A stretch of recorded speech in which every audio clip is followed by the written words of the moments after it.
Last வீடியோவில் okay yellow அது walnut strainer இந்த ரெண்டையும் மிக்ஸ் பண்ணி தேக்கு மரத்தையும் வேங்க மரத்தையும் கலர் மாற்றிருப்போம்.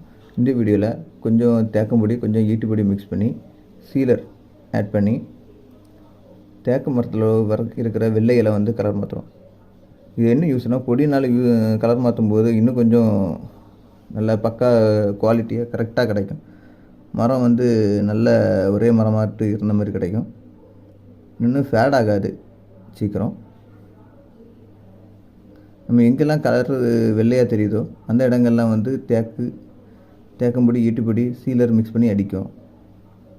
ஸோ சீலர் மிக்ஸ் பண்ணி அடிக்கும்போது என்னென்னா நம்ம தேய்க்கும் போது சீக்கிரம் அந்த பொடி வந்து கலந்து வராது.